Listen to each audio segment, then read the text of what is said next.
আসসালামু আলাইকুম। Khadija daily blog and cooking পেজে সবাইকে স্বাগতম। আশা করব সবাই ভালো আছেন। আলহামদুলিল্লাহ আমিও ভালো আছি। আজকে আপনাদেরকে আমি একটা ওয়ালমেট কিভাবে তৈরি করতে হয় বাসার জন্য ওইটা আমি তৈরি করে দেখাবো। তো ফার্স্টে দেখেন না বিভিন্ন কার্টুনে হচ্ছে বিস্কুটের প্যাকেট বা শ্যাম্পু টেম্পু অনেক কিছু থাকে, সে একটা কার্টুনে আমি নিয়ে নেই। কার্টুন নেওয়ার পরে ওইটা থেকে আমি কাটা কম্পাস দিয়ে রাউন্ড সার্কেল করে একটা ফ্রেমের একটা অংশ কেটে নেই, যেটা দিয়ে আমি ওয়ালমেটটা তৈরি করব। তো আমার একটা ফ্রেম দরকার, এটা আমি কার্টুন থেকে কেটে কাটা কম্পাসের সাহায্যে তারপর আমি করি। এবং হচ্ছে পেস্ট কালার একটা রঙিন কাগজ নিয়ে সেই সার্কেল অনুসারে আমি ঘাম দিয়ে এটা বসাই দিই। তো আপনারা জানেন আমার একটা পেজ আছে, তো ব্লগ আকারে অনেক কিছুই আপলোড করি। তো মনে হলো এটাও নতুন একটা কিছু আমি আপনাদের মাঝে শেয়ার করি। তো ফার্স্টে এই সার্কেলটা তৈরি করার পরে আমি রঙিন যেই হলুদ কাগজটা আছে ওইটা নিয়ে আমি 1/2 ইঞ্চি পরিমাণ গ্যাপ রেখে সোজাসুজি করে এটা কেটে নিই। সোজাসুজি করে কেটে নেওয়ার পরে এটাতে আমি ফুলের যেই শেপটা দেওয়া হয় ওইটা আমি শেপটা দেই, এবং আপনারা ভিডিও দেখলেই বুঝে উঠতে পারবেন যে কীভাবে আমি কী করছি। এবং প্রত্যেকটা যেই হলুদের যেই লম্বা অংশ ছিল ওগুলো আমি এভাবেই কেটে কেটে নিয়েছি।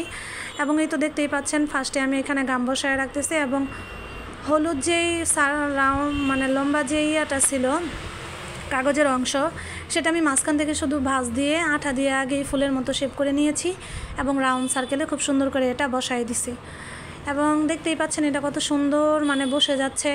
আপনারা চেষ্টা করবেন যখন এই ফেভিকল গ্রামটা আপনারা লাগাবেন, যে কোনো জিনিস ডেকোরেশন করার 2 থেকে 3 মিনিট আগে গামটা আপনারা দিয়ে রাখবেন, এতে করে অতি সহজেই ওই আঠাটা লেগে যায়, তাহলে আপনাদের কাজ করতে সুবিধা হবে।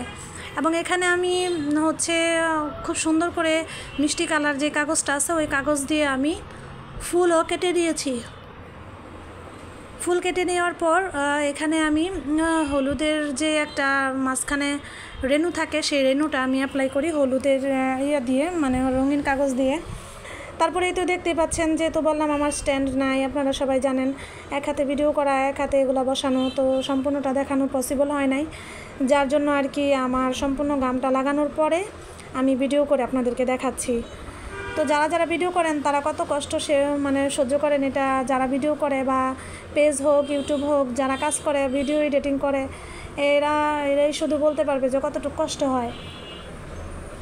তো সর্বোপরি শত কষ্টের পরেও যেহেতু একটা ভালো লাগার জায়গা থেকে কাজটা করি, এই জন্য আর কি মূলত কাজগুলো করা। তো ইনকামের আশা ছেড়েই দিলাম, আল্লাহ ভরসা, ইনকাম যখন হবে তখন আপনারা সবাই দেখতেই পাবেন। তো সবাই দোয়া করবেন এবং আমিও সবার জন্য দোয়া করি, সবাই পেজ নিয়ে সুন্দর মতন এগিয়ে যান, ভালো ভালো কাজ সবার মাঝে উপহার দেন। সবাই ভালো থাকবেন, সুস্থ থাকবেন। আসসালামু আলাইকুম।